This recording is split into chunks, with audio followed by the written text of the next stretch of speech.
Good morning बच्चों। देखिएगा, मैं आज आप लोग को जो पढ़ाने जा रहा हूँ वो एक्सक्रीटरी सिस्टम।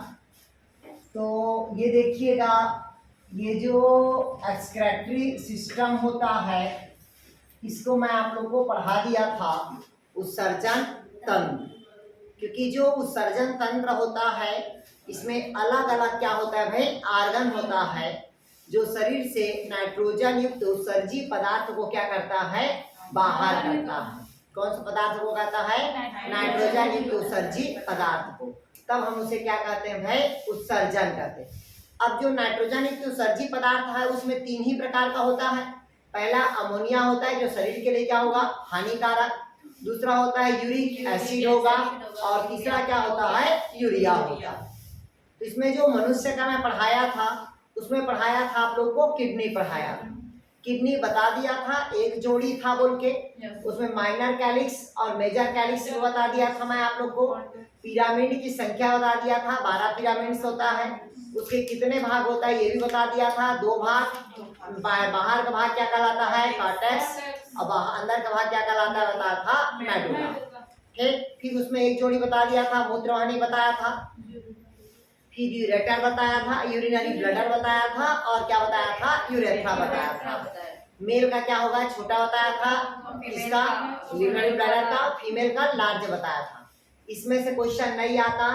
जो क्वेश्चन आता है वो जनरली क्वेश्चन कहाँ का रहता है, आपका नेफ्रॉन का रहता है। तो नेफ्रॉन का मैं आप लोग को बता दिया था कि नेफ्रॉन का स्ट्रक्चर में बताया था मैं आप लोग को कि जो ग्लैमुरस होता है वो रक्त को क्या करता है, वो फिल्टर करता है। एफिरिएंट से आता है और एफिरिएंट से क्या होता है, वो वापस। इफिरिएंट से आता है और एफिरिएंट से वापस जाता है। अभिवाही और अपवाही, क्लियर है। छन्ने का काम कैसा होता है, तो अल्ट्राफिल्ट्रेशन। तो यही पास जो टॉपिक हमारा है यूरिन फॉर्मेशन। तो यूरिन फॉर्मेशन में जो पहला टॉपिक है वो है आपका अल्ट्रा फिल्ट्रेशन। हेडिंग डालिएगा, अल्ट्रा फिल्ट्रेशन। पहला टॉपिक क्या है हमारा भाई, अल्ट्रा फिल्ट्रेशन। अल्ट्रा फिल्ट्रेशन मतलब होता है सूक्ष्म प्रसारण होता है। क्या होता है अभी आपका, सूक्ष्म प्रसारण। इधर देखिएगा जी, ये देखिएगा एक टॉपिक हमारा एक्सक्रीटरी सिस्टम। एक्सक्रीटरी सिस्टम मतलब होता है उत्सर्जन तंत्र। ठीक, आप लोग बॉटनी वाले हैं कि जुलॉजी वाले हैं, जुलॉजी वाले हैं, हाँ तो अच्छे समझ आएगा। इधर देखिएगा, पहला कहता है हमारा क्या था, एक्सक्रीटरी सिस्टम। एक्सक्रीटरी सिस्टम का मैं आप लोग को पूरे ह्यूमन का जो किडनी है उसको पढ़ा दिया था। उसमें से स्ट्रक्चर आप क्या पढ़ा दिया था आप लोग को, नेफ्रॉन भी पढ़ा दिया था। उसी नेफ्रॉन में से जो यूरिन का फॉर्मेशन है, मतलब यूरिन कैसे बनता है, ठीक, उसमें एक हमारा टॉपिक होता है अल्ट्रा फिल्ट्रेशन। अल्ट्रा फिल्ट्रेशन मतलब होता है अति सूक्ष्म छनन। तो अति सूक्ष्म छनन कैसे होगा इसको समझिएगा। ये देखिएगा, ये हमारा जो यू आकार के एक नली होता है। कौन सा होता है भाई आपका, यू आकार के नली। क्योंकि आपको पता होना चाहिए किडनी की क्रियात्मक इकाई कौन होता है, आपका नेफ्रॉन होता है। सब बुक में अलग अलग दिया है, किसी बुक में 10 लाख दिया है, किसी में 3 करोड़ दिया। क्लियर है, लेकिन हम 300 करोड़ मतलब अधिकतर हम पढ़ते हैं 300 करोड़ ही। क्लियर है, और ये बुक में जनरली 10 लाख दिया। क्लियर है। तो देखिएगा, जब किडनी की क्रियात्मक इकाई कौन होता है, नेफ्रॉन होता है।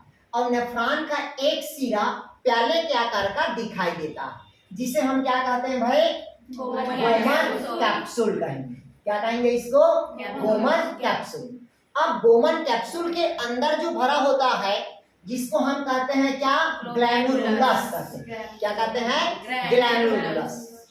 एफिरिएंट आर्टरी से कौन सा रक्त आया, ब्लड आया।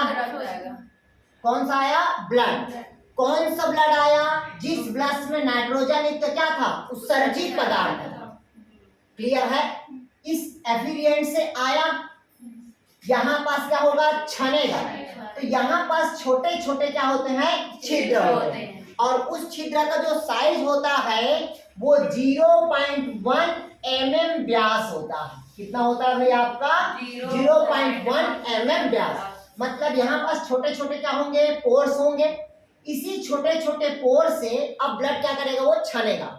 जैसे कि हम गांव में चना छनते हैं, चने या तीवरा कैसे छन छन छन छनते हैं ना, तो उसी प्रकार से यहाँ पास क्या होता है, छन्नी लगा रहता है। जो ब्लड में जो उपस्थित नाइट्रोजन जो सर्जी पदार्थ होता है उसको धीरे धीरे क्या करता है, वो छानता है। तो यहाँ पर जो छनने का जो प्रोसेस होगा वो कैसा छनेगा, अल्ट्रा फिल्ट्रेशन। और कौन सा दबाव के कारण छनेगा, तो बताया था मैं आप लोग को, आइसोटोनिक सॉल्यूशन के मेथड से। मतलब समपराश्री विलयन होगा। कौन सा पराश्री विलयन होगा भाई, समपराश्री विलयन होगा। तो यहाँ छना, छनने के साथ साथ यहाँ पास देखिएगा कुछ बड़ा पार्टिकल्स आ जाता है। कौन सा पार्टिकल्स आ जाता है, बड़ा पार्टिकल्स, जैसे कि कार्बोहाइड्रेट, ग्लूकोज, मिनरल न्यूट्रिशन। कोई भी मिनरल न्यूट्रिशन अगर उस क्षण के क्या हो गया, बाहर आ गया, तो बाहर आ गया यहीं पास होता है पीसीटी बोलते हैं। क्या बोलते हैं, पीसीटी। पीसीटी मतलब होता है प्रॉक्सिमल कॉन्जुगेटेड ट्यूब। क्या कहते हैं भाई उसको, प्रॉक्सिमल कॉन्जुगेटेड ट्यूब। मतलब हिंदी में कहते हैं उसको समीपस्थ कुंडलिक नलिका। अब ये जो पीसीटी होता है ये कुछ मात्रा में मिनरल न्यूट्रिशन को क्या करेगा, एब्सॉर्ब करेगा। क्लियर है तक। अब छन गया, अब छनने के पश्चात जो अवशिष्ट पदार्थ है वो तो नीचे आ गया, क्योंकि नीचे आने का दो रीजन है। पहला ये कहलाता है असेंडिंग, और जो इसको जो जोड़ता है वो हेनले का लोब, और ये कहलाता है आपका डिसेंडिंग कहलाएगा। क्लियर है। फिर आपका स्टोरेज ट्यूब रहता है, क्या रहेगा भाई आपका, ये स्टोरेज ट्यूब रहता है। क्लियर है तक। अब छन गया, छनने के पश्चात अब हमारा रक्त क्या हो गया, प्योर हुआ। मतलब उसमें नाइट्रोजन तो सही पदार्थ नहीं है, तो नहीं है तो ये आया क्या, एफिरिएंट के द्वारा। अब यहाँ से भागेगा किसके द्वारा, इफिरिएंट के द्वारा। किसके द्वारा भागेगा, इफिरिएंट के द्वारा। क्लियर हुआ। यहाँ पास कैसा छनने का प्रोसेस हुआ पूछेगा तो अल्ट्रा फिल्ट्रेशन पूछा। अल्ट्रा फिल्ट्रेशन नेफ्रॉन के किस भाग में हुआ, तो बोमन कैप्सूल पे। अब क्वेश्चन पूछा आपसे, जब ये किडनी है, ये क्या है भाई, किडनी, तो किडनी के दो भाग पढ़े आप लोग। बाहर के भाग को क्या कहते हैं, कॉर्टेक्स, और अंदर के भाग को क्या कहेंगे, मेडुला। अब क्वेश्चन पूछता है कि जो नेफ्रॉन होगा वो कॉर्टेक्स भाग में रहता है कि मेडुला भाग में रहता है। क्लियर है। तो हमेशा याद रखिए, इधर देखिएगा, ऐसा जो डायग्राम रहता है, ठीक, और ऐसे जो कटिंग होता है, ऐसे वाला पोर्शन, ऐसे वाला कटिंग, तो ये बाहर वाला हमेशा क्या होता है आपका, कॉर्टेक्स होगा, और नीचे वाला पूरा भाग क्या होता है आपका, मेडुला। तो अगर पूछा बोमन कैप्सूल नेफ्रॉन का किस भाग में आएगा, तो कॉर्टेक्स भाग में आएगा। कौन सा भाग में आएगा, कॉर्टेक्स भाग में। क्लियर हुआ, आया कुछ समझ। मतलब एक सिरा क्या था, प्याले का आकार था, जिसे क्या कहते हैं, बोला बोमन कैप्सूल। बोमन कैप्सूल के अंदर क्या भरा रहता है, कोशिका गुच्छ, मतलब क्या होगा आपका, ग्लैमुरुलस रहता है। इसी में रक्त क्या होता है, क्षमता। क्या कहता है भाई, रक्त क्षमता है। और क्षमता कैसा है, तो अल्ट्रा फिल्ट्रेशन। कौन से सॉल्यूशन के थ्रू होता है, तो आइसोटोनिक सॉल्यूशन होता है। और यहाँ पास रीअब्जॉर्प्शन का काम कौन करता है, कुछ मटेरियल को तो पीसीटी करता है। क्लियर हुआ। और यहाँ पास का जो फोर्स होता है उसका जो व्यास कितना होगा, तो 0.1 mm व्यास होगा। क्लियर हुआ है तक के। इसके बाद लिखिएगा यहीं पास से, छिद्र का व्यास है। हाँ वो छिद्र के व्यास है, मतलब जो छोटा छोटा रहता है ना, जैसे बोले ना छोटा सा फूंक मारते हैं, ठंडी हवा आती है, ठीक, और बड़ा फूंक मारेंगे क्या होगा, वो गर्म हवा आएगा। तो यहाँ पास क्या हुआ भाई आपका, मतलब अल्ट्रा फिल्ट्रेशन हुआ। अब दूसरा देखते हैं अपन,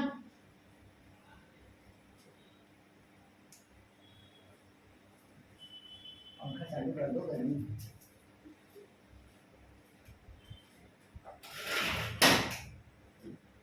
ठीक, इधर देखिए आप,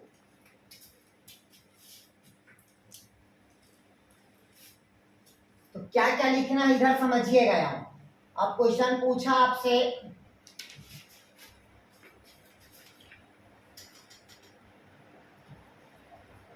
इधर देखिएगा, अल्ट्रा फिल्ट्रेशन, अति सूक्ष्म का काम कौन करता है, कौन करेगा पूछेगा तो ग्लैमरुलस करेगा, पहला कंडीशन।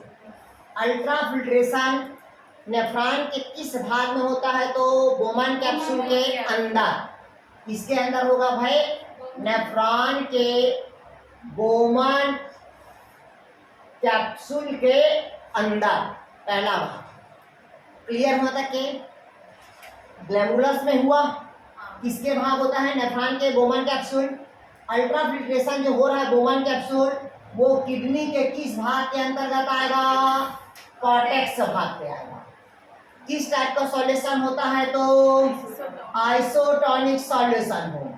कैसा होता है, आइसोटोनिक सॉल्यूशन। जो फिल्ट्रेट होता है क्या होता है भाई, फिल्ट्रेट होगा, उसकी पोर की जो साइज होगी वो 0.1 mm होगा, मतलब व्यास में होगा। उसका साइज कितना होगा, 0.1 mm व्यास का होगा। क्लियर हुआ। और इसकी जो प्रोसेस होती है फिल्टर की, उसमें 110 से 125 ml मिनट होती है। कितना होता है भाई, 110 से 125 ml मिनट में होता है।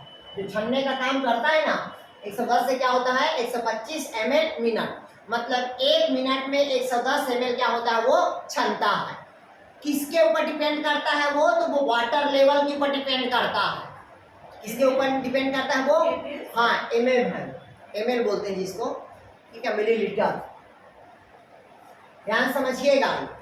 अब जो डायबिटीज पेशेंट होता है, जरा समझिएगा, ये तो आपका नॉर्मल का हो गया, 1 मिनट में इतना क्षमता है, लेकिन जो डायबिटीज पेशेंट होगा उसके में ये जो लेवल है वो ज्यादा होगा। उसके में ये लेवल क्या होगा, ज्यादा, क्योंकि हर डायबिटीज पेशेंट 1 घंटा में वो यूरिन करता है। 1 घंटा में क्या करता है वो, यूरिन करता है। आप 3 घंटा रोक लेंगे, 4 घंटा रोक लेंगे, लेकिन जो डायबिटीज पेशेंट होगा वो इतना घंटा नहीं रोक पाता। क्यों,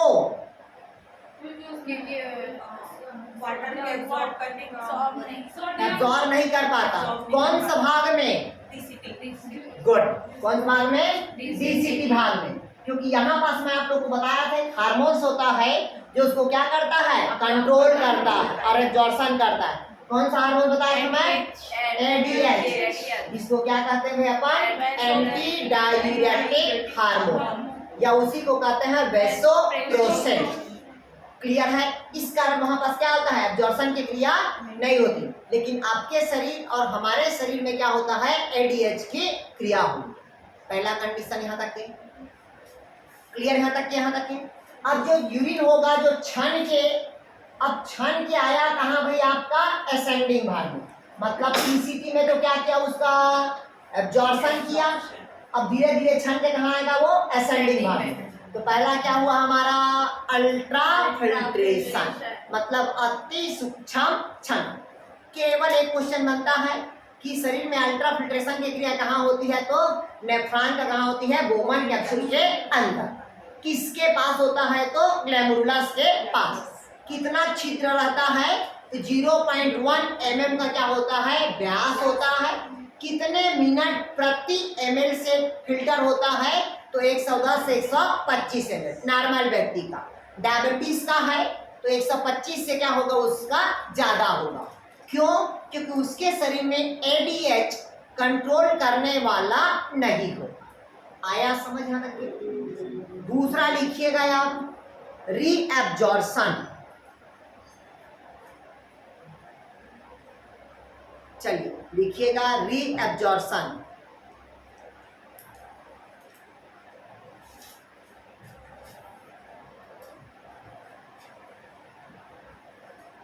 अब देखते हैं अपन क्या भी आपका रीएब्जॉर्प्शन। कल मैं आप लोग को पढ़ाया था रीएब्जॉर्प्शन कहाँ होता है। ठीक, इधर देखिएगा,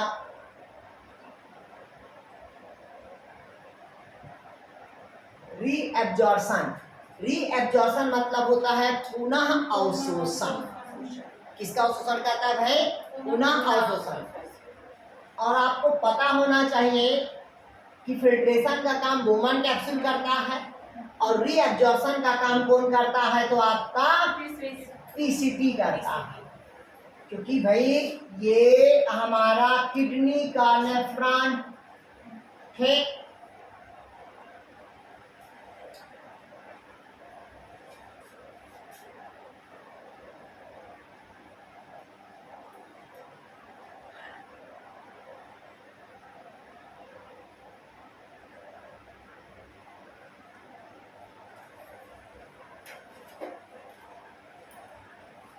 ये है ना हमारा, इधर से आया था, बोला था मैं, ऐसे रहता है भाई। क्लियर में तक है? तो ये वाला भाग हम क्या बताए थे? पीसीटी। पीसीटी मतलब होता है प्रॉक्सिमल कॉन्वोल्यूटिव ट्यूब बोलते हैं, जिसको हिंदी में कहते हैं समीपस्थ कुंडलित नलिका कहते हैं। क्लियर में तक क्या? अब इधर समझिए, अब यहाँ पास से छना, क्या हुआ? छना, तो यहाँ से छना, तो ये बाइकार्बोनेट भी बाहर निकला होगा। बाइकार्बोनेट मतलब समझ रहे हो ना कि हमारे शरीर में कार्बन डाइऑक्साइड का ट्रांसपोर्ट किस रूप में होता है? बाइकार्बोनेट के रूप में शरीर पे होता है, बाइकार्बोनेट के। और आरबीसीएस में किस रूप में होता है? और दूसरा प्लाज्मा में किस रूप में होगा? मैं आपको बताया था, इसमें क्या होता है? सोडियम बाइकार्बोनेट, और इसमें क्या बताया था? Potassium bicarbonate. ये आरबीसीएस में होगा, ये प्लाज्मा में होगा, और शरीर पे क्या होगा? तो बाइकार्बोनेट। क्लियर हुआ? अब यहाँ पास हमारा टॉपिक है, क्या है? रीएब्जॉर्प्शन, मतलब एक्टिव ट्रांसपोर्ट होगा। कैसा ट्रांसपोर्ट होगा? एक्टिव, मतलब सक्रिय आवागमन होगा। और सक्रिय आवागमन में कुछ इसमें से क्या आएगा? ग्लूकोज आ जाएगा, कुछ स्टार्च आ जाएगा, कुछ मिनरल न्यूट्रिशन आ जाएगा। ठीक, इन सभी को जो रीएब्जॉर्प्शन का काम करेगा वो कौन करेगा? तो पीसीटी करता है। कौन करता है भाई? पीसीटी। और ये सभी किसके भाग होता है? तो सिक्रेशन के पार्ट्स होते हैं। किसके पार्ट्स होगा भाई? सिक्रेशन, मतलब स्त्रावी भाग होगा। कौन सा भाग होगा? ये स्त्रावी भाग होगा। क्लियर है? क्योंकि जितना अधिक मात्रा में आप जल पिएंगे उतना अधिक मात्रा में आपका ब्लड क्या होगा? प्यूरिफिकेशन होगा। क्लियर है? अगर आप ब्लड कम, मतलब वाटर कम पीते हो तो आपका ब्लड प्यूरिफिकेशन क्या होगा? कम होगा। जितना ज्यादा आप ब्लड वो पिएंगे, वाटर पिएंगे, उतना अधिक मात्रा में आपका ब्लड क्या होगा? प्यूरिफिकेशन होगा, शुद्धिकरण होगा। इसी कारण जब बीमार पड़ते हैं तो डॉक्टर लोग बोलते हैं कि गर्म पानी पियो उबाल के, ताकि ब्लड में कोई भी बैक्टीरियल इन्फेक्शन ग्रो ना कर सके। और एक बार बैक्टीरियल इन्फेक्शन ग्रो करा मतलब 3 दिन 4 दिन के लिए आप डैमेज। और जैसे ही ग्रो करता है तो आपके शरीर का जो WBC होता है, लिम्फोसाइट्स की मात्रा क्या हो जाती है? बढ़ जाती है। क्लियर है वो एंटीबॉडी का काम करता है, लेकिन जैसी बीमार होता है तो उसकी साइज क्या हो जाती है? इंक्रीज हो जाती है, और आरबीसी के लेवल क्या हो जाता है? कम हो जाता है। क्लियर हुआ? इसीलिए तो वहां लिखाता है TLC। लिखाता है कि नहीं लिखाता है? नहीं लिखाता। ठीक, बोलते हैं टोटल ल्यूकोसाइट्स काउंट। आया समझ? CBC लिखाता है, देखिए ना, CBC टेस्ट करा के आओ। ठीक, तो ये क्या है आपका? टोटल रीअब्जॉर्प्शन का प्रोसेस है। अगर पूछा रीअब्जॉर्प्शन का प्रोसेस कहाँ होगा तो पीसीटी के पास होगा। किस कंडीशन पे होगा? तो वहां पास क्या होगा आपका? एक्टिव कंडीशन पे होगा। इसका होता है भाई एक्टिव कंडीशन। और किसका रीअब्जॉर्प्शन करता है? तो देखिएगा मिनरल न्यूट्रिशन का। क्लियर हुआ तक के? तो डाउट कहीं पास? यही पास लिखिएगा, यहाँ पास पूरे ब्लड कैपिलरीज का जाल बिछा होता है। क्या होता है अभी आपका? ब्लड कैपिलरीज का जाल बिछा होता है। अगर पूछा आपसे कि ब्लड कैपिलरीज का जाल कहाँ पास बिछा रहता है किडनी के, तो कौन सा भाग में रहता है आपका? पीसीटी के भाग में।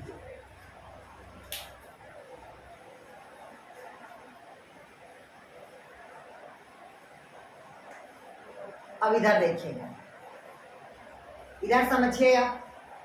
अब कहता है जैसी पीसीटी के पास छन के आता है तो मिनरल न्यूट्रिशन को तो एब्जॉर्ब करता है, उसके साथ साथ 90% जल का भी एब्जॉर्प्शन होता है। देखिएगा 90% जल का एब्जॉर्प्शन कौन भाग करता है? तो पीसीटी करता है। और 10% जो गाढ़ा द्रव होगा, 10% क्या होगा भाई आपका, जो गाढ़ा द्रव होगा वही यूरिया का निर्माण करता है। कितना परसेंट करता है भाई आपका, 90% जल को क्या करेगा वहां पास एब्जॉर्ब करेगा, और 10% जो गाढ़ा द्रव रहेगा वही यूरिया का क्या करेगा, निर्माण करेगा। किसका निर्माण करेगा, यूरिया का। अब जब देखिएगा, जब आपके शरीर में पानी की लेवल क्या होती है, कम होती है, शरीर में किसकी लेवल कम होती है, पानी के लेवल, तो देखिएगा जो यूरिन होता है उसमें झाग बनना ज्यादा हो जाता है। गौर किए हो, जब भी यूरिन करते हैं और शरीर में पानी का लेवल कम होता है तो झाग ज्यादा बनता है। झाग मतलब यूरिया की मात्रा उसमें क्या होती है, ज्यादा होती है। जब पानी हम ज्यादा पिएंगे तो उसमें यूरिया की मात्रा क्या होती है, कम होती है। क्लियर हुआ तक क्या, चलिए ध्यान से समझिएगा। इसमें तीनों चीज को बताया गया है कि किस प्रकार से अल्ट्राफिल्ट्रेशन होता है और किस प्रकार से रीअब्जॉर्प्शन होता है और किस प्रकार से सिक्रेशन होता है। केवल नेफ्रॉन में तीन ही चीज मेन होता है। पहला बताया था मैं आप लोग को अल्ट्राफिल्ट्रेशन। अल्ट्राफिल्ट्रेशन का भाग किडनी के किस भाग में हुआ बोला मैं आप लोग को, कॉर्टेक्स भाग में, क्योंकि बोमन कैप्सूल कहाँ आता है तो कॉर्टेक्स में। पीसीटी का कुछ भाग भी कहाँ आता है, कॉर्टेक्स में। डीसीटी का भी कुछ भाग कहाँ आता है, कॉर्टेक्स में। बाकी असेंडिंग, डिसेंडिंग और कलेक्टिंग, इन तीनों कौन भाग आता है, मेडुला भाग। कौन भाग आता है, मेडुला में। ठीक, क्योंकि इन तीनों यहाँ पास क्षमता है, यहाँ पास अवशोषण करता है, यहाँ पास भी क्या करता है, एब्जॉर्प्शन करता है, और ये तीनों भाग क्या करता है, स्त्रावी भाग होता है, सिक्रेशन पार्ट्स होता है। ठीक, तो यहाँ पर देखिएगा बोमन कैप्सूल, मैं बोला शरीर के लिए हानिकारक कौन होता है आपका, बाइकार्बोनेट, इसको शरीर से बाहर निकालना अत्यंत आवश्यक है। दूसरा होता है NaCl। NaCl मतलब होता है आपका सोडियम क्लोराइड। तो मैं बताया था कि जो हेनले लूप होता है, हेनले लूप मतलब समझ रहे ना, ये कहलाता है हेनले का लूप। ये विसरण क्रिया द्वारा, कौन सी क्रिया द्वारा, विसरण क्रिया द्वारा रीअब्जॉर्प्शन की क्रिया करता है। यहाँ पास NaCl को क्या करेगा, एब्जॉर्ब करेगा, लेकिन यहाँ पास NaCl को क्या करेगा, वो एक्सिट करता, बाहर करता। क्लियर हुआ तक के, ध्यान समझिएगा। क्वेश्चन पूछता है कभी कभी कि सोडियम क्लोराइड को कौन सा भाग में एक्सेशन करता है, बाहर निकालने का काम करेगा, तो कौन सा भाग करेगा वहां पास, पीसीटी। और पूछा विसरण क्रिया के द्वारा कौन सा भाग एब्जॉर्ब करेगा, तो हेनले का लूप करता है, पहला पॉइंट। दूसरा कहता है अब हमारे शरीर के लिए जल तो आता है, जल हमारा क्या होता है, आता है और जाता है। ठीक, तो यहाँ पास जल का क्या होगा, एक्सेशन हुआ, क्योंकि भाई छनेगा, तो छनेगा तो 90% जल को क्या करेगा बताया मैं आप लोग को, एब्जॉर्ब करेगा, और 10% जो गाढ़ा रहेगा जिसको क्या करता है, वो छानेगा। तो यहाँ पास जल को भी क्या करेगा, वो एक्सेशन करेगा। जब इन दो तीनों का एक्सेशन किया बाहर निकालेगा, यहाँ पास दो चीजों को क्या करेगा, वो एब्जॉर्ब करता है। पहला हाइड्रोजन आयन को, और दूसरा क्या होगा, अमोनिया को। क्योंकि मैं आप लोग को बताया था ऑर्निथिन साइकिल पे जल की उपस्थिति में ही यूरिया क्या निकलता है, बाहर निकलता है। ठीक, यहाँ पास अमोनिया को क्या किया, अंदर किया। तो ये अंदर किससे हो रहा है, किसके पूरे ऐसे जाल फैला होता है जिसको क्या कहते हैं, वासा रेक्टा। क्या कहते हैं इसको, वासा रेक्टा। क्लियर हुआ। अब जैसी आया है यहाँ पास क्या हुआ, उसका रीअब्जॉर्प्शन हुआ, किसका हुआ, मिडरल न्यूट्रिशन का। अब ये असेंडिंग के थ्रू आया, किसके थ्रू आया, सॉरी नहीं, ये डिसेंडिंग होगा। ये क्या होगा, डिसेंडिंग, क्योंकि ये घटती हुई क्रम में आ रही है। ठीक, तो ये वाला नली क्या होगा आपका, डिसेंडिंग, और ये क्या होगा आपका, असेंडिंग होगा। क्लियर हुआ तक। अब यहाँ से जो अवशिष्ट पदार्थ आया, अब यहाँ से होते हुए हेनले लूप से कहाँ जाएगा, वो डीसीटी के पास जाएगा। किसके पास जाएगा, डीसीटी। तो डीसीटी भी क्या होगा, सोडियम क्लोराइड को क्या करेगा, बाहर। मतलब कुल मिला के कॉर्टेक्स भाग में सोडियम क्लोराइड और बाइकार्बोनेट कहाँ जाएगा, बाहर जाएगा। केवल इस जगह पे हाइड्रोजन, पोटेशियम और अमोनिया को क्या करेगा, वो एब्सॉर्ब करेगा। क्लियर हुआ। तो यहाँ देखिएगा लिखा है, देखिए पोटेशियम आयन को एब्सॉर्ब किया, हाइड्रोजन को एब्सॉर्ब किया, बाकी सोडियम क्लोराइड को क्या किया, वो एक्सेशन किया। अब यहाँ पास क्या होगा, यही पास एक हार्मोन्स बताया था मैं आप लोग को। कौन सा हार्मोन बताया था, एडीएच, जिसको क्या कहते हैं, एंटी डाययूरेटिक हार्मोन, या उसी को क्या बोलते हैं, वैसोप्रेसिन। तो आपके शरीर के कौन सा भाग से वैसोप्रेसिन हार्मोन का सिक्रेशन होता है,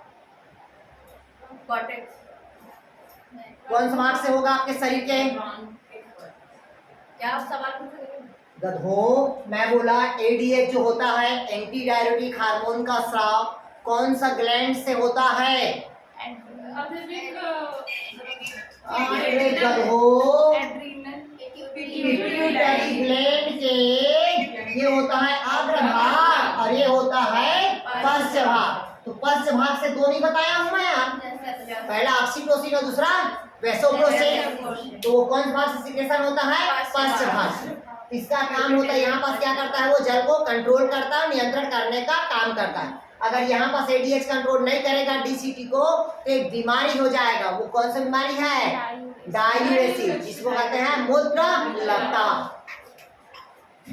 अब ये स्टोरेज नलिका है, तो स्टोरेज नलिका पे क्या होगा, जल के साथ साथ यूरिया भी क्या होगा भाई आपका बाहर निकलेगा, यूरिया भी क्या निकलेगा भाई आपका बाहर निकलेगा। क्योंकि ऑर्निथिन साइकिल में पढ़ा दिया हूं, क्योंकि एक्टिवेटर का काम कौन करता है बताया था मैं आप लोग को, बायोटिन। किसको एक्टिवेटर का काम करता है बताया था मैं आप लोग को, कार्बन डाइऑक्साइड, और किसको करता है, अमोनिया को। कितना एटीपी लेता है वहां पास, 2 एटीपी, और क्या बनाता है बताया था मैं, कार्बोमाइन फास्फेट। अब कार्बोमाइन फास्फेट क्या बनाएगा वहां पास से भाई आपका ऑर्निथिन, फिर वहां पास क्या बनेगा, साइट्रोलिन बनेगा, साइट्रोलिन से क्या बनेगा, अर्जिनोसक्सेनिक एसिड, फिर आर्जिनिन बनेगा, फिर क्या बनेगा वो ऑर्निथिन। और जल उपस्थित होगा, यूरिया क्या होगा बाहर निकलेगा। और ये मैं बताया था माइटोकॉन्ड्रिया के किस भाग में होगा बताया था, मैट्रिक्स में। क्लियर हुआ, मतलब यूरिया का निर्माण कहाँ होता है हमारे शरीर के, तो लीवर पे, कहाँ होता है, तो लीवर पे। क्लियर हुआ यहाँ तक यार, इतना पार्ट्स में आप लोगों को क्या किया, पढ़ा दिया। अब इसका देखते हैं कंपोजिशन, हेडिंग डालिएगा आप लोग, लिखिएगा केमिकल कंपोजिशन ऑफ यूरिन। अब यूरिन में हमारा क्या क्या रहता है कंपोजिशन में, लिखिएगा यूरिन का कंपोजिशन।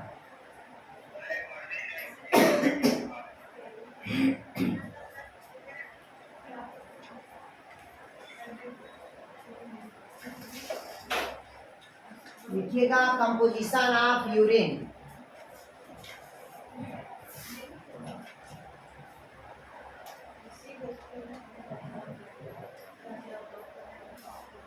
ठीक, इधर देखिएगा यूरिन का होता है कंपोजिशन। तो आपको पता होना चाहिए यूरिन का जो कंपोजिशन होता है ये जनरली वाटर कितना परसेंट होगा भाई, 95%। यूरिया जो होगा वो 2.6%। ठीक, electrolytes 2%, uric acid 0.3%, creatinine 0.3%, ammonia 0.3%, हाइप्यूरिक 0.3%।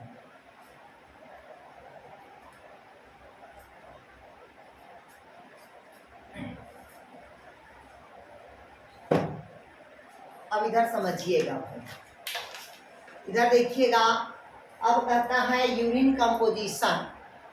ठीक, यूरिन का जो कंपोजिशन होता है उसमें 95% क्या होता है भाई, वाटर होता है। 95% क्या होगा, वाटर। इसी कारण कभी भी जब डॉक्टर टेस्ट कराते हैं केवल 2 ही चीज का टेस्ट होता है दुनिया में, एक तो यूरिन टेस्ट होता है, दूसरा क्या होता है आपका ब्लड टेस्ट होता है। क्योंकि बीमारी का जड़ केवल 2 ही है, और अधिक मात्रा में जो प्रॉब्लम आ रहा है वो फीमेल को हो रहा है, क्योंकि फीमेल में अधिक मात्रा में यूरिन का इन्फेक्शन हो रहा है। सबसे अधिक मात्रा में यूरिन का इन्फेक्शन हो रहा है, और उसका रीजन है केवल पानी की शरीर में क्या होना, कमी होना। क्लियर है तक के? क्योंकि जब तक हमारे शरीर में जो अवशिष्ट पदार्थ है वो बाहर नहीं निकलेगा तब तक हमको प्रॉफिट नहीं होगा। जब शरीर से अपशिष्ट पदार्थ बाहर निकलेगा तभी हमारा शरीर क्या होगा, शुद्धिकरण होगा, अन्यथा शुद्धिकरण नहीं होगा। तो यहाँ पर देखिएगा वाटर कितना परसेंट बताया, 95%। ठीक, हाँ, लेकिन ये भी दिक्कत है कि अगर आप अभी तुरंत पानी पिए और 15 मिनट के बाद यूरिन करने जा रहे हैं तब भी वो शरीर के लिए क्या है, हानिकारक है। क्यों? क्योंकि आपके शरीर के जो डीसीटी भाग होगा वहां पास जल का एब्जॉर्प्शन नहीं हो रहा है, डायरेक्ट आपके में क्या हो जा रहा है, फिल्टर हो जा रहा है। ये भी एक हानिकारक है। भाई जब पानी पी रहे हैं तो कुछ पानी शरीर में क्या होना चाहिए, एब्जॉर्ब होना चाहिए। क्लियर हुआ? नहीं आया समझ? शरीर से 10% या 20% क्या होना चाहिए, बाहर निकलना चाहिए। क्लियर हुआ था क्या? इधर देखिए 90% क्या रहेगा आपका वाटर, इसमें यूरिया कितना परसेंट रहेगा, 2.6%। मनुष्य एक दिन में, मनुष्य क्या होता है भाई, एक दिन में 25 से 30 ग्राम यूरिया को बाहर निकालता है। क्लियर हुआ तक के? एक दिन में यूरिन को निकालता है 1.5 लीटर। ठीक, मतलब यूरिया को एक दिन में कितना निकालेगा, 25 से 30 ग्राम यूरिया को बाहर निकालता है। इसी कारण आप किसी अगर एक्सपेरिमेंट अगर आपको करना है, ठीक, तो एक प्लांट लेना, एक पौधे में या कोई भी पौधा हो, आप दिन भर उसमें यूरिन कर देंगे। जितने बार आपको यूरिन लगेगा उस पौधे में आप यूरिन करेंगे, वो पौधा को देखेंगे 2 दिन या 3 दिन में वो पौधा क्या हो जाएगा, मुरझा जाएगा, क्योंकि उसमें यूरिक एसिड की मात्रा क्या हो जाएगी, बढ़ जाएगी, मतलब यूरिया की मात्रा बढ़ जाएगी। जब खेत में डालते हैं तो खेत में यूरिया में क्या होता है, यूरिया तभी डालते हैं खेत में जब यूरिया के लिए खेत में क्या होना चाहिए, पानी होना चाहिए, क्योंकि वो डिजॉल्व हो जाए और डिजॉल्व होने के पश्चात वो पौधा क्या हो, हरा भरा हो। लेकिन ज्यादा डालने से क्या होता है, उस पौधे के लिए हानिकारक होगा।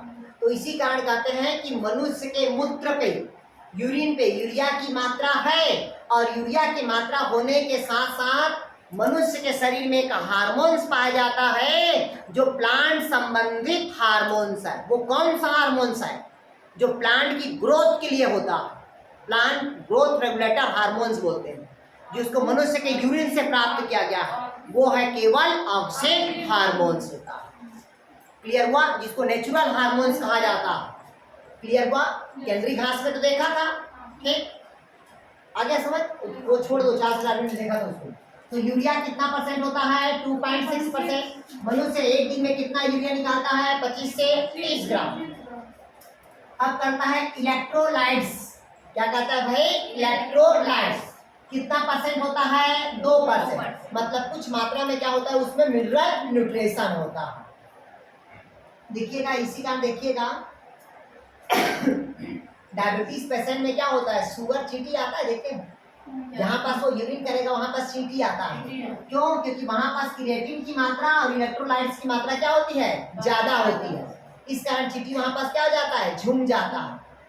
क्लियर होता है क्या? तो ये इलेक्ट्रोलाइट्स होता है, कितना परसेंट होगा, 2%। अब इससे कम ज्यादा होगा तो उसकी मात्रा बढ़ेगी। शरीर में अगर कम हुआ तो ये डायबिटीज पेशेंट है। यस मन, बढ़ गया तब भी डायबिटीज पेशेंट, कम हो गया तब भी डायबिटीज पेशेंट। क्लियर हुआ? दूसरा होता है यूरिक एसिड। ये तो पता है आप लोग को भाई, यूरिक एसिड है, क्योंकि मनुष्य का जो यूरिन का जो पीएच होता है वो 6.0 होता है पीएच। क्लियर है? इस कारण मनुष्य जब किसी में यूरिन करता है तो जलता है। पहले जब छोटे थे, बचपना थे, तो बोलते थे कि जहाँ पास घाव हो वहाँ यूरिन कर दो, बोलते थे कि नहीं बोलते थे? क्योंकि बैक्टीरिया रहेगा तो वो बैक्टीरिया एसिड की मात्रा में क्या हो जाएगा, डेथ कर जाएगा। अरे पैर में करता था, यूरिन करते थे यार बचपन में लोग, ठीक है, आज भी गांव में होता है ये चलन। अगर कहीं पास गाड़ी में तुरंत कटा हुआ गिरा हुआ है, वहां तुरंत यूरिन कर दो तो यूरिक एसिड मात्रा वहां पास क्या होता है, उस सिस्टम को ब्लॉक कर देता है, मतलब ब्लड के सर्कुलेशन को क्या करेगा, वहां पास से रोक देता है, और क्लॉटिंग करने में बहुत बड़ा वो क्या होता है, जिम्मेदार होता है। क्लियर हुआ तक के?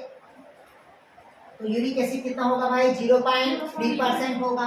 अगला होता है क्रिटेनिन। तो ये क्रिटेनिन एक प्रकार क्या होता है? प्रोटीन होता है।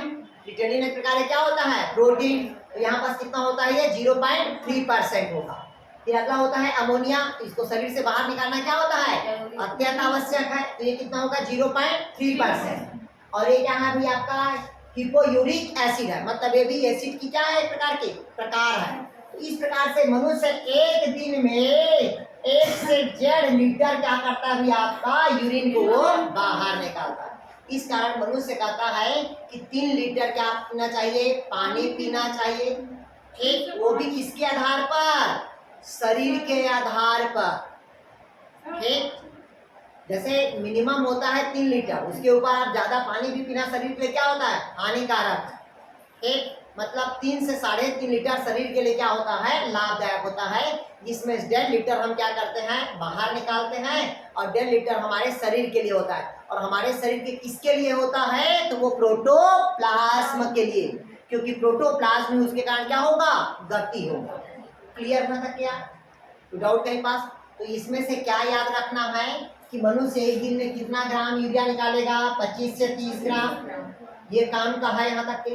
अब भाई यूरिन का हमारा पीला कलर क्यों दिखाई देता? तो लिखिएगा यूरोक्रोम के कारण क्या होता है भी आपका वो सर, ये जो बताया ऑर्गन हार्मोन जो है मनुष्य के शरीर में प्रोड्यूस होता है तब क्या बता रहे हैं? तो किडनी में? गलत। वही सर। मनुष्य मतलब किडनी पे नहीं होगा, यूरिया पे रहता है। मतलब जो निकालते हैं ना यूरिया, तो मनुष्य के मूत्र से ही ऑक्सिन हार्मोन्स को निकाला गया है, जो प्लांट ग्रोथ रेगुलेटिंग हार्मोन्स होता है। नहीं, अभी आप एग्जांपल बताया जैसे कि चेक करना है ना, तो प्लांट में वॉशरूम करना है करते हैं। हाँ। तो फिर वो तो मुरझा जाता यूरिन, है। हाँ, मुरझा उसको जाता है। काटना चाहिए और ग्रो करना चाहिए। तो इसमें यूरिक एसिड की मात्रा होती है। मतलब ऑक्सिन हार्मोन तो है, उसके अलावा क्या है? उसमें यूरिक एसिड की मात्रा ज्यादा। इस कारण वो पौधा क्या हो जाएगा? मर जाएगा, क्योंकि एसिड पाया जाता है ये पढ़े। मतलब ऑक्सिन हार्मोन मनुष्य के मूत्र में ही रहता, लेकिन ऑक्सिन हार्मोन्स के अलावा इसमें क्या है? यूरिक एसिड है। और एसिड के कारण वो प्लांट क्या हो जा रहा है? जल जा रहा है। जैसे कि आपके ऊपर अगर कोई वो कर दिया, मकड़ी वकड़ी चलेगा और यूरिन करेगा तो आपका बॉडी क्या हो जाएगा? जल जाएगा। कम कर देता है, हाँ, मतलब ग्रोथ को कम करता है, उस पौधे को चलाने में क्या करता है? मदद करता है। और तो और दुश्मनों के खेत को बर्बाद करने के लिए ऑक्सिन हार्मोन्स का उपयोग किया जाता है। पता है कि नहीं पता है? इसके यहाँ टमाटर का पेड़ है, तो हम घर से यहाँ से लेके चल दिए ऑक्सिन हार्मोन और बहुत तेज डाल दिए, और बहुत तेज डाल देंगे तो प्लांट का ग्रोथ क्या हो जाएगा? ज्यादा हो जाएगा, और फल तो लगेगा, और फल लगने के पश्चात तो पौधा क्या हो जाएगा? गिर जाएगा, उसका स्टेम क्या हो जाएगा? वीक हो जाएगा। कभी गौर करिएगा, जब चना देखिएगा, चना की ऊंचाई बहुत ऊंचा हो जाता है, उसका फल पूरा नीचे गिर जाता है, तो फल ज्यादा ग्रोथ नहीं कर पाता, फल फूल नहीं लगता। आया समझ? इसलिए ज्यादा पौधे को भी ग्रोथ नहीं होना चाहिए। क्लियर हुआ तक के? तो लिखिए यहाँ पास, लिखिए यार आप लोग, यूरोक्रोम के कारण क्या होता है भी आपका? वो पीला होता है। ठीक, अब चलिए अगला हेडिंग डालिएगा आप लोग, रिप्रेशन ऑफ यूरिन फॉर्मेशन। लिखिएगा रेगुलेशन ऑफ यूरिन फॉर्मेशन, मूत्र निर्माण का नियमन।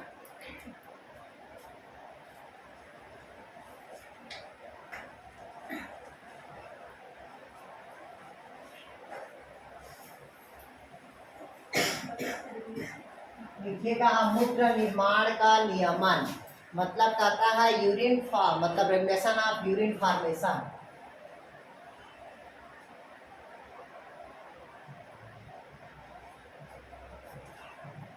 रेगुलेट करने की जरूरत क्यों पड़ती है?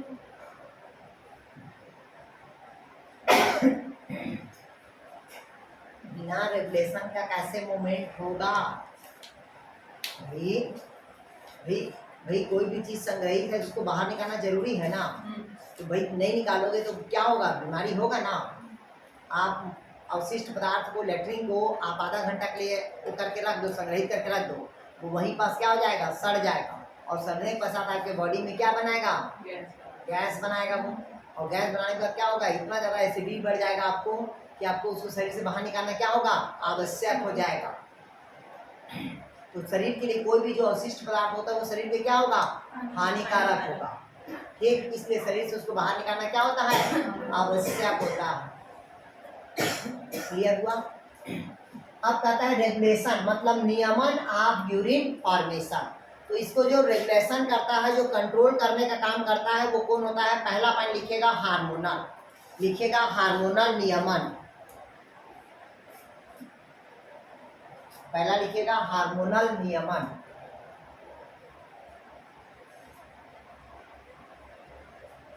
हार्मोनल नियमन, hormonal regulation.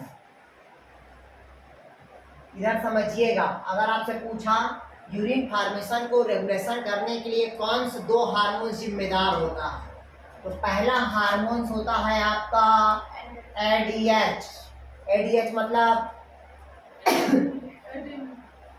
Anti diuretic hormone, या इसी को क्या कहते हैं बताया था, वैसोप्रेसिन। तो ये बता दिया था ये किस भाग में काम करता है, तो डीसीटी के पास। डीसीटी मतलब समझ गए ना यार, मतलब दूरस्थ कुंडलिक नलिका पे, वहां पास जल को क्या करता है, ये कंट्रोल करता और एब्जॉर्प्शन करेगा।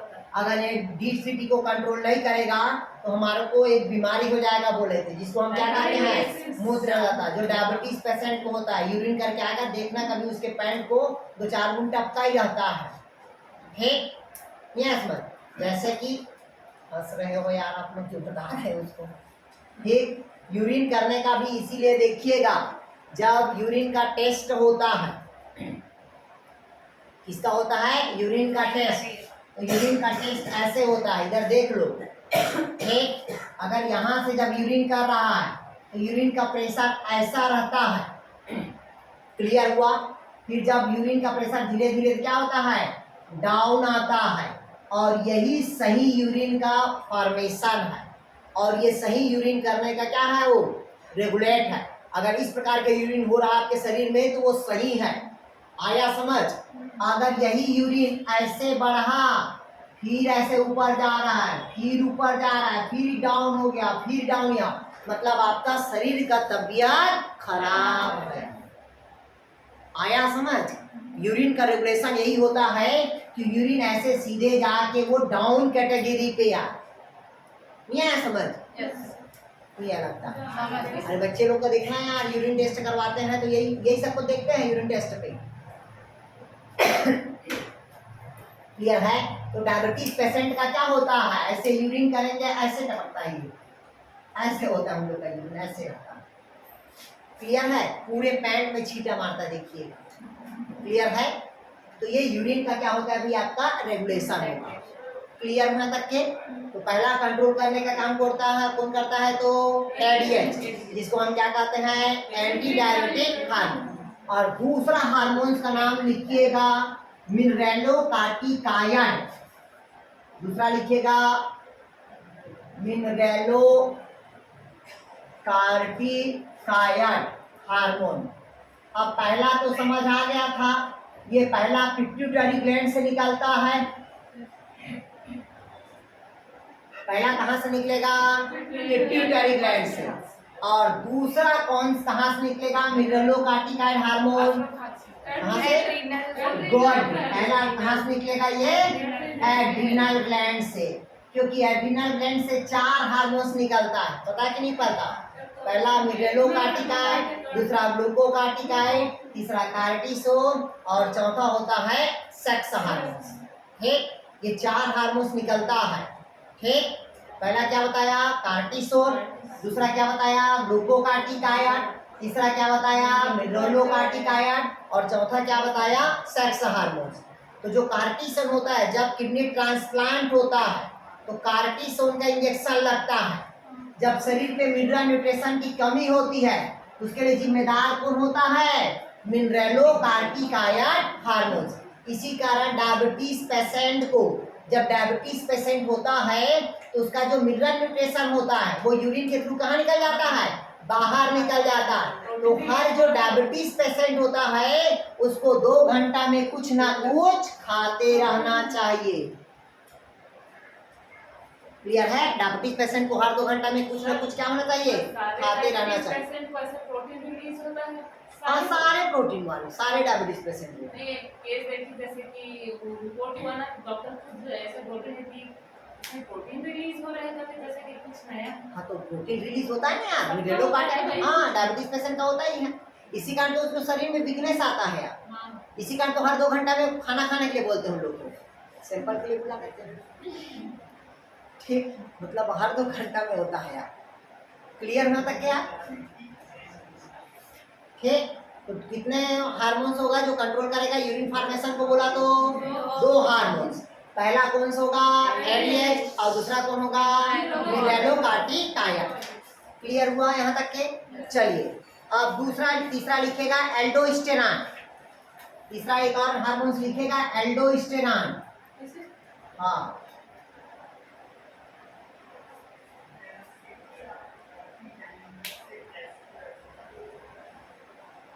अब देखिएगा एल्डोस्टेरॉन जो होता है ये भी एड्रिनल ग्लैंड से निकलता है, क्योंकि एड्रिनल ग्लैंड के 2 भाग होते हैं। ठीक, कितने भाग होता है? 2 भाग। ठीक, मतलब रहता है तो उसका 3 भाग होता है एड्रिनल ग्लैंड का। पता है कि नहीं पता आप लोग को?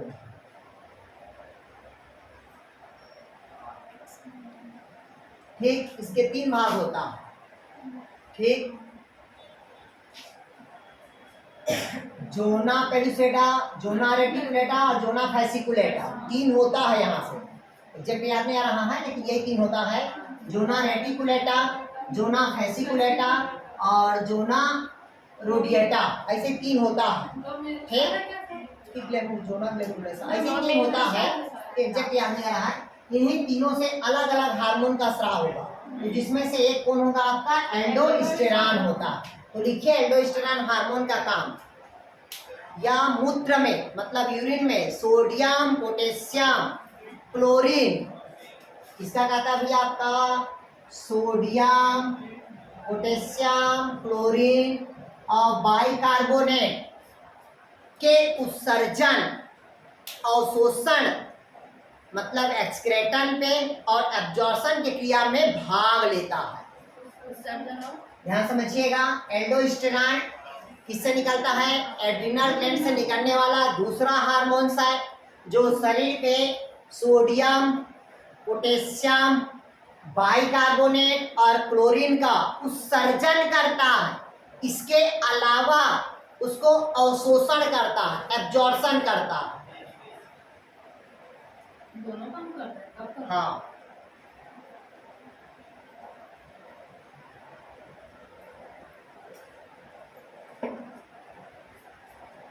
इसके हाँ यही इसको एब्जॉर्ब करेगा, यही इसको वो करेगा। हाँ मतलब सेक्रेशन भी काम करता है और एब्जॉर्प्शन का भी काम करता है। तो दोनों काम किया ना यार। तब वहाँ पे एब्जॉर्ब दोनों को बाहर निकाला था और यहाँ पर एब्जॉर्ब कर रहा है, तो दोनों काम नहीं किया यही हार्मोन वही काम करता है। हाँ केवल वही काम करता है। और यहाँ पर पूरे जो एब्जॉर्प्शन का काम, ध्यान समझ लो, इधर समझ लो, निकालने का काम वहां पास किसका था? पीसीटी था, डीसीटी का। लेकिन एब्जॉर्प्शन करने का काम वासा रेक्टा करता है। कौन करता है? वासा रेक्टा। ये दिमाग में होना चाहिए क्योंकि पूरे नेफ्रॉन में फैला रहता है वासा रेक्टा। क्लियर ना तक? इसके अलावा इसमें और थोड़ा सा दिया हुआ है कि पैराथार्मोन, कौन सा हार्मोन कहता है? पैराथार्मोन। पैराथार्मोन हार्मोन समझते हो? जिसको कालिक हार्मोन्स कहा जाता है, संकटकालीन हार्मोन्स, जो कहाँ से निकलता है? तो पैराथायराइड से। कहाँ से निकलता है? पैराथायराइड। क्योंकि थायराइड के अंदर में 2 ग्लैंड्स होता है जिसको कहते हैं पैराथायराइड। वो पैराथायराइड हार्मोन क्या होता है? पैराथार्मोन हार्मोन का स्राव होता है जो शरीर में कैल्शियम की मात्रा को क्या करेगा? एब्जॉर्ब करेगा। इस कारण जब शरीर में कभी कैल्शियम की कमी होती है, जब शरीर में कैल्शियम की दवाई खाया जाता है, तो जो मूत्र होता है, जो यूरिन होगा, वो हमेशा पीलिया निकलता है, पीला कलर का निकलेगा। जब कैल्शियम की दवाई खाओगे तब। ये समझा? आप किसी दवाई को खा के देखना जो पीला वाला रहता है, जो उसमें हड्डी को जोड़ने वाला रहता है, कैल्शियम वाला, तो उसमें पीला कलर निकलेगा। ठीक नहीं है? समझ? तो जितना भी कैल्शियम का दवाई खाएंगे उसमें यूरिन क्या होगा? पीला निकलेगा। आया समझ? अब पीला कितना भी पानी पी लो आप, पीला निकलेगा ही। जैसे आप लोग को मैं बताता हूँ, जब आर्मी में आप जाएंगे, इसमें जाएंगे आर्मी के लिए। आर्मी में जब टेस्ट होता है तो एक दवाई खिलाते हैं, सबको दवाई खिलाते हैं कैल्शियम का, सबको जितने वहाँ टेस्ट होने जाता है सबको कैल्शियम का दवाई खिलाते हैं और जितना पानी पीना है पी लो बोलते हैं। आया समझ? कितना भी पानी पियोगे वो पीला निकलता ही है। तो उसी पीला का टेस्ट करते हैं कि किसके में पीला की मात्रा ज्यादा निकल रहा है, किसके में पीला की मात्रा कम। तो जिसका पीला की मात्रा कम रहता है उसको अंदर लेते हैं, जिसका पीला की मात्रा ज्यादा रहता है उसको एग्जिट कर देते हैं। ये समझ आ? क्यों? क्योंकि उसके देखते हैं रेगुलेशन को, वहीं पास उसका टेस्ट होता है, यूरिन का टेस्ट। इसी कारण जब आर्मी होता है तो एक बार रिप्रोडक्टिव ऑर्गन्स को ऐसे मार के देखते हैं उसके बॉडी में मूवमेंट है कि नहीं। आया समझ? इसी से टेस्ट होता है, जो अभी बताया ना यूरिन का जो टेस्ट होता है उसी से पता चलता है कि इसको किसी प्रकार की बीमारी तो नहीं। क्लियर हुआ है तक के? तो ये 3 हार्मोन्स होता है जो क्या करता है भाई, यूरिन फॉर्मेशन को वो कंट्रोल करेगा। अगला लिखिएगा दूसरा, पहला हो गया कौन? Hormonal regulation. दूसरा लिखिएगा नर्वस कंट्रोल। पहला हो गया हार्मोनल कंट्रोल, दूसरा होता है आपका नर्वस कंट्रोल।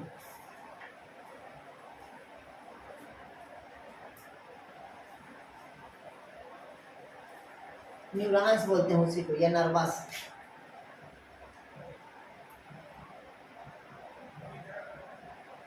कौन सा कंट्रोल करता है अभी आपका? Nervous control. तो नर्वस कंट्रोल मतलब आपको पता है भाई, तंत्रिका तंत्र मतलब केंद्रीय तंत्रिका तंत्र जो शरीर में। हाँ सर नमस्कार। नमस्कार। तो नामदेव सर आए हुए हैं, कुछ चर्चा कर लो यार आप लोग। देखिएगा रेगुलेशन आप क्या कहता है भाई, यूरिन फॉर्मेशन। मतलब यूरिन फॉर्मेशन के लिए कितने हार्मोन जिम्मेदार हुआ? 3 हार्मोन।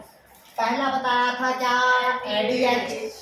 दूसरा क्या बताया था? मिनरेलोकार्टिकाइन। तीसरा क्या बताया था? एल्डोस्टेरॉन। ये 3 बताया। ये तीनों क्या है आपका? हार्मोन्स है। और दूसरा जो कंट्रोल करता है वो नर्वस कंट्रोल होगा। कौन होगा भाई? Nervous control. और ये जो नर्वस कंट्रोल होता है उसमें केवल एक भाग लेता है जिसको कहते हैं CNS। तो सर फर्स्ट में वही तीनों आएगा, इसमें भी फर्स्ट। पहला होगा हार्मोनल कंट्रोल। हाँ। अगर पूछा आपसे यूरिन फॉर्मेशन के लिए जो नियमन का काम कौन सा हार्मोन्स करता है तो तीनों हार्मोन्स रहेगा। पहला कौन रहेगा? एडीएच, दूसरा मिनरेलोकार्टिकाइन, तीसरा एल्डोस्टेरॉन। चौथा अगर क्वेश्चन दे दिया आपसे तो यूरिन के फॉर्मेशन के लिए कौन सा हार्मोन जिम्मेदार नहीं है, इसके अलावा एक चौथा हार्मोन दे दिया, नहीं है समझ? ऑक्सीटोसिन दे दिया। तो इन चारों में से ये क्या होगा? ये गलत होगा, बाकी 3 सही हो। आया कि नहीं आया? अब दूसरा कहता है नर्वस कंट्रोल या नर्वस रेगुलेशन, क्योंकि यूरिन फॉर्मेशन के लिए हमारा नर्वस सिस्टम भी क्या होता है? जिम्मेदार होता है। और कौन सा नर्वस सिस्टम जिम्मेदार होता है तो वो CNS, जिसको कहते हैं सेंट्रल नर्वस सिस्टम, जिसके अंतर्गत कौन कौन आता है? सेंट्रल नर्वस सिस्टम के अंतर्गत कौन आएगा? गुड। कौन आता है आपका? ब्रेन और स्पाइनल कॉर्ड। और PNS के अंदर कौन आएगा? गधो, क्रेनियल नर्व और स्पाइनल नर्व। ये किसका भाग होगा? PNS का। तीसरा क्या होगा? ANS, autonomic nervous system, sympathetic और नॉन सिंपैथेटिक, ऐच्छिक और अनैच्छिक। इसको रखने की जरूरत नहीं पड़ी। ब्रेन से निकलता है क्या? Cranial nerve. स्पाइनल कॉर्ड से क्या निकलता है? Spinal nerve. और बाकी ऐच्छिक अनैच्छिक कौन होगा तो आपका ANS। तो उसको छोड़ दीजिए, वो बाहर का काम है। हम पढ़ रहे हैं क्या आपका? फॉर्मेशन, मतलब क्या होता है? Regulation of urine formation. तो यही 2 चीज होता है जो यूरिन को क्या करता है आपका? रेगुलेशन करने के लिए जिम्मेदार होगा। क्लियर हुआ तक के यार? तो ये 2 चीज हो गया आपका, ठीक है? क्लियर हुआ तक के? अब अगला हेडिंग डालिएगा आप लोग, किडनी फेलर। मतलब लिखिएगा आप लोग वृक्क की अक्रियाशीलता, मतलब वृक्क संबंधित बीमारी, किडनी फेलर।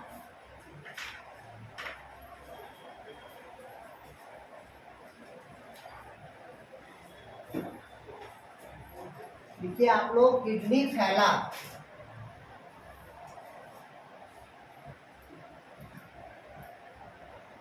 कौन सा फेलर कहता है अभी आपका? Kidney failure. तो किडनी फेलर मतलब आप लोग को पता होना चाहिए कि हमारा जो किडनी होता है वो काम करना बंद कर देता है। तो क्यों करता है ये पता होना चाहिए आपको। इधर समझ लीजिएगा, अभी छत्तीसगढ़ में सबसे अधिक मात्रा में किडनी फेलर वाला कैंडिडेट ज़्यादा मिलता है। उसका मुख्य कारण होता है आर्सेनिक। मुख्य कारण क्या होता है? आर्सेनिक होता है। ये दिमाग में आना चाहिए। आर्सेनिक एक ऐसा चीज है जो किडनी को क्या करता है? फेलर करने का काम करता है। क्योंकि आप जितना ज़्यादा पानी पिएंगे उतना अधिक मात्रा में आपका किडनी क्या होगा? फ्रेश रहेगा। नहीं तो किडनी पे स्टोन जमा होगा, और स्टोन जमा होगा तो फिल्टर नहीं होगा, और किडनी धीरे धीरे क्या हो जाएगा? आपका समाप्त होगा। जिसको भी पथरी का प्रॉब्लम होगा, जिसको भी पथरी का प्रॉब्लम होगा हमको बता देना, हम एक बैगा बताएंगे। वो बैगा दवाई देता है और 3 दिन में किडनी का जो पथरी है 3 दिन में 100% समाप्त हो जाता है। और चौथा दिन आप सोनोग्राफी दिखाएंगे तो आपको नील दिखाया जाएगा। आया समझ?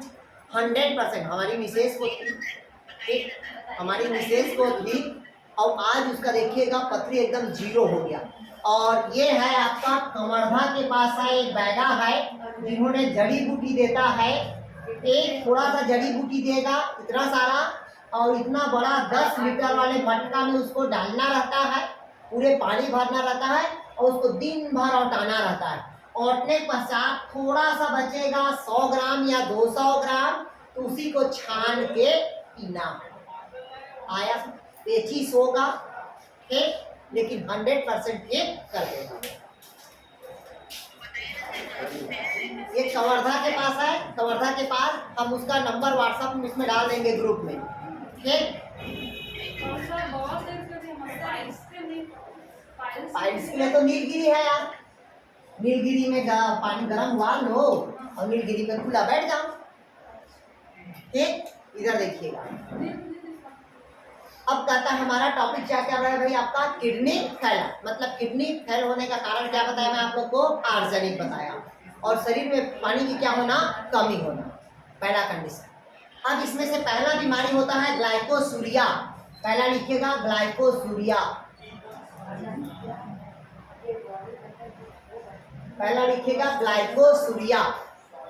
मतलब आर्सेनिक के केमिकल सारे, आर्सेनिक का तो पढ़ते होंगे आप लोग, क्लियर हुआ यहाँ तक के? तो देखिए पहला क्या बीमारी बताया मैं आप लोग को? ग्लाइकोसूरिया। मतलब मूत्र में ग्लूकोज की मात्रा होना। मतलब मूत्र में ग्लूकोज की मात्रा क्या होना? ज्यादा होना। किसमें? यूरिन में। अगर पूछा आपसे कि ग्लाइकोसूरिया क्या होता है, तो मूत्र में क्या होता है? ग्लूकोज की मात्रा होती है। इसी कारण देखिएगा डायबिटीज पेशेंट जब यूरिन करता है तो उसके मूत्र में क्या होता है? ग्लूकोज होता है। तो उसको कौन से बीमारी होते हैं? ग्लाइकोसूरिया होता है। कौन सी बीमारी होता है? ग्लाइकोसूरिया। दूसरा लिखिएगा आपको यूरेमिया। मतलब मूत्र में क्या होता है? यूरिया की मात्रा ज्यादा होना। तो लिखिएगा यूरिया का मूत्र में क्या होना? ज्यादा होना। क्लियर हुआ? तीसरा लिखिएगा हेमाटूरिया। तीसरा क्या लिखेंगे भाई? हेमाटूरिया।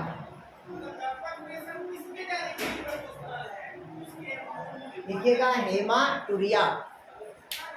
मूत्र में रक्त कणिकाओं की उपस्थिति होना। रक्त कणिका मतलब समझते हो? Blood corpuscles. क्या होता है भाई आपका? Blood corpus. Corpuscles. Blood corpus मतलब समझते हो? क्या क्या होगा ब्लड कार्पस में? आरबीसी, डब्ल्यूबीसी और प्लेटलेट्स। आरबीसी का निर्माण कहाँ होगा? Bone marrow. डब्ल्यूबीसी का निर्माण बोन मैरो। प्लेटलेट्स का निर्माण, जब बोला हूँ आरबीसी डब्ल्यूबीसी जब टूटेगा तभी प्लेटलेट्स का क्या होगा? फॉर्मेशन होगा। क्लियर हुआ था क्या? तीसरा क्या बताया? हेमाटूरिया। चौथा लिखिएगा आप लोग एल्बुमिनुरिया। एल्बुमिनुरिया लिखिएगा, एल्बुमिनुरिया। देखिए इसमें मूत्र में एल्बुमिन की उपस्थिति होना, मूत्र में किसका होना भाई? एल्बुमिन। हाँ सर, यही वाला डिसऑर्डर इसके लिए डॉक्टर ने ठीक करेंगे, उसका कोई ऐसे आयुर्वेदिक वाला नहीं है इसका, इसको डॉक्टर ठीक करेगा क्योंकि शरीर में कहता है प्रोटीन की मात्रा क्या हो जा रहा है, एक्सेसिव निकल रहा है, क्योंकि एल्बुमिन एक प्रकार क्या होता है, प्रोटीन होता है, जो अंडा अंडा खाते हैं ना।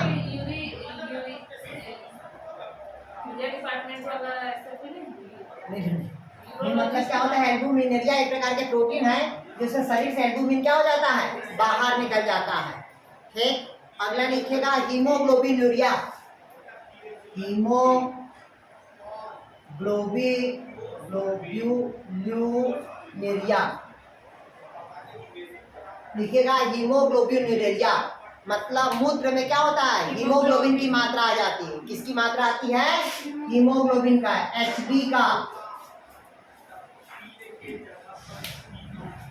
क्लियर है तक के?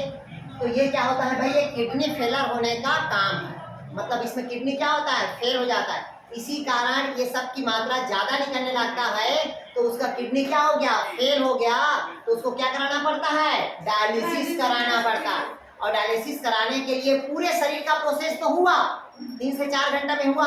और जितना भी जो किडनी जो डायलिसिस कराते हैं उन लोग को डॉक्टर बोलता है कि पानी कम पीना, बोलते हैं ना पानी कम पीने के लिए, क्योंकि पानी ज्यादा पिएगा तो थैली क्या हो जाएगा, उसका भर जाएगा, और थैली भर जाएगा तो फिल्टर होगा क्या, नहीं होगा, तो शरीर के क्या होगा, हानिकारक होगा।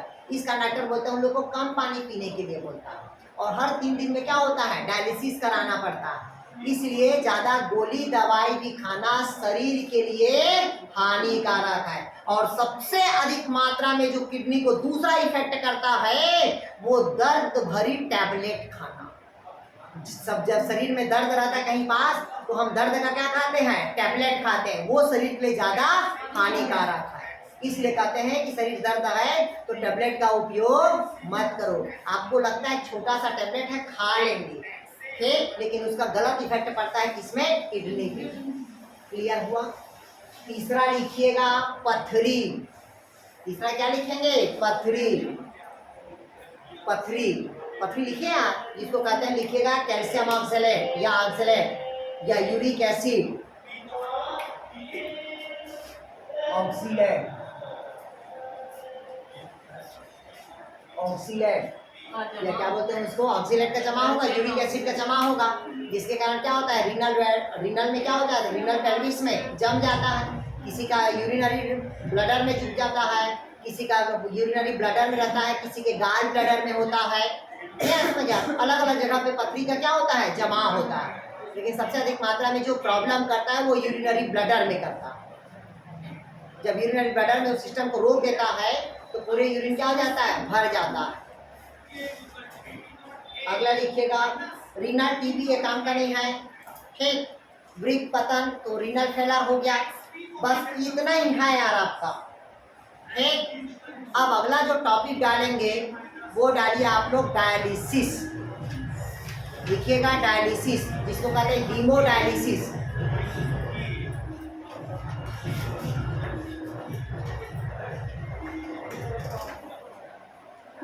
चलिए हेडिंग डालिएगा आप लोग हीमोडायलिसिस या डायलिसिस।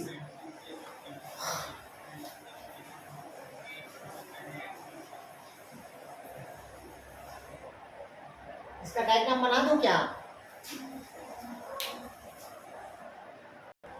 चलिए ध्यान समझिएगा। सबसे पहले कहता है, क्या कहता है भाई आपका, डायलिसिस। डायलिसिस मतलब ये एक प्रकार के आर्टिफिशियल होता है। जब हमारा किडनी फेलर काम करना बंद कर देता है तब हमको क्या कराना पड़ता है, डायलिसिस कराना पड़ता है। और डायलिसिस क्यों कराना पड़ता है, क्योंकि शरीर पे जो ब्लड होता है उसमें नाइट्रोजन युक्त उत्सर्जी पदार्थ की मात्रा क्या हो जाती है, ज़्यादा हो जाती है। अब ज़्यादा हो जाएगा तो उसको शरीर से बाहर निकालना अत्यंत आवश्यक है। इस कारण उसको हीमोडायलिसिस भी कहा जाता है। क्या कहा जाता है, हीमोडायलिसिस। वहाँ पास क्या करते हैं, जो आर्टरीज और जो वेन होता है उसको कहीं पास क्या करते हैं, अटैच करते हैं। अगर आपको सिंपल 1-2 बार डायलिसिस कराना है तो गले के पास करते हैं। किसके पास करेंगे, गले के पास, क्योंकि आपको पता होना चाहिए कि जो लेफ्ट आरिकल्स होता है लेफ्ट वेंट्रिकल्स के जो नीचे होता है लेफ्ट वेंट्रिकल बोलते हैं, जहाँ पास अर्धचंद्राकार कपाट होता है, वही कपाट से एक महाधमनी निकलता है जिसको कहते हैं अरोटा।